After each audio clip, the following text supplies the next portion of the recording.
ఆంధ్రప్రదేశ్ అసెంబ్లీలో వైసీపీకి 11 మంది సభ్యుల బలం మాత్రమే ఉంది. ఆ పార్టీకి ప్రతిపక్ష హోదా ఇవ్వాలంటే మొత్తం సీట్లలో కనీసం 10% అంటే 18 స్థానాలు రావాలి. అప్పుడే జగన్కి ప్రతిపక్ష నేత హోదా దక్కుతుంది. కానీ జగన్ మాత్రం అపోజిషన్ లీడర్ ఎందుకు ఇవ్వరు? 10% నిబంధన చట్టంలో లేదు కదా అని వాదిస్తున్నారు. వైసీపీ అధినేత మాజీ సీఎం జగన్మోహన్ రెడ్డి స్పీకర్ అయ్యన్న పాత్రుడికి లేఖ రాశారు. నాకు ప్రతిపక్ష నేత హోదా ఇవ్వొద్దని ముందే ఫిక్స్ అయ్యారా? అందుకే అసెంబ్లీలో మంత్రుల తర్వాత నాతో ప్రమాణం చేయించారు. విపక్షంలో ఎవరికి ఎక్కువ సీట్లుంటే వారికే ప్రతిపక్ష హోదా ఇవ్వాలి. అందుకోసం 10% సీట్లు ఉండాలని చట్టంలో ఎక్కడా లేదు. పార్లమెంట్లో ఉమ్మడి ఏపీలో కూడా ఈ రూల్ పాటించలేదు. నా మీద అధికార కూటమి స్పీకర్ ఎందుకు శత్రుత్వాన్ని ప్రదర్శిస్తున్నారు అని జగన్ ప్రశ్నించారు. అసెంబ్లీలో ప్రతిపక్ష హోదా ఇస్తే ప్రజా సమస్యలు బలంగా వినిపించడానికి అవకాశం ఉంటుందని లేఖలో రాశారు. రాజ్యాంగంలో salaries and allowances of leaders of opposition in parliament act 1977 ప్రకారం ఆర్టికల్ 168 నుంచి 221 వరకు అసెంబ్లీలు మండళ్ల నిర్వహణ విధుల గురించి ప్రస్తావన ఉంది.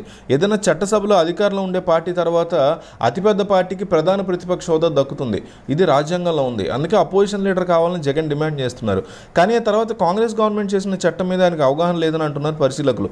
77లో కాంగ్రెస్ పార్టీ ఓడిపోయిన తర్వాత లీడర్ ఆఫ్ అపోజిషన్కి చట్టబద్ధత కల్పించారు.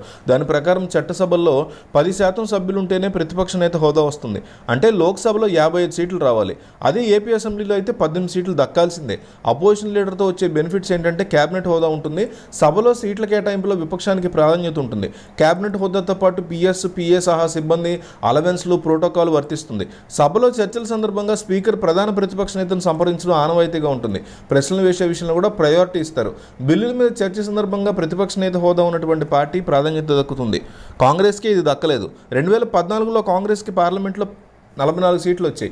2019లో 52 స్థానాలకు పరిమితమైంది.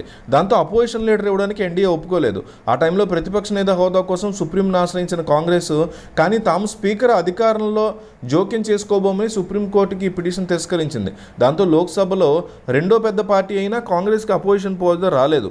జగన్కి ప్రతిపక్ష నేత హోదా దక్కదు. అంటే అసెంబ్లీలో ఆయనకి సీటు ఎక్కడ ఇవ్వాలన్నది స్పీకర్ అయ్యన్న పాత్రుడి నిర్ణయమే ఫైనల్గా అవుతుంది.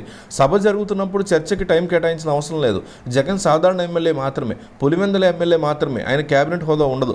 సాధారణ ఎమ్మెల్యే హక్కులే ఉంటాయి. గత 5 ఏళ్లలో అయ్యన్న పాత్రుడి మీద కేసులకు సంబంధించినటువంటి పెట్టిన జగన్ ఇబ్బందులు పెట్టారు. ఇలాంటి పరిస్థితుల్లో చట్ట ప్రకారం కూడా జగన్కి అపోజిషన్ లీడర్ వచ్చే అవకాశమే లేదు అయినప్పుడు అయ్యన్న పాత్రుడు ఎందుకు ఇస్తారు? అందుకే ఆయన కనీసం సమాధానం కూడా చెప్పలేదని త్వరలోనే సమాధానం చెప్తారని తెలుస్తోంది. సో జగన్కి అపోజిషన్ లీడర్ ఇవ్వాలా వద్దా అనేది ప్రజలు ఏమనుకుంటున్నారో చెప్పండి. ఎస్ అయితే గివ్ అయితే గివ్ అని, డోంట్ గివ్ అయితే డోంట్ గివ్ అని కామెంట్ చేయండి.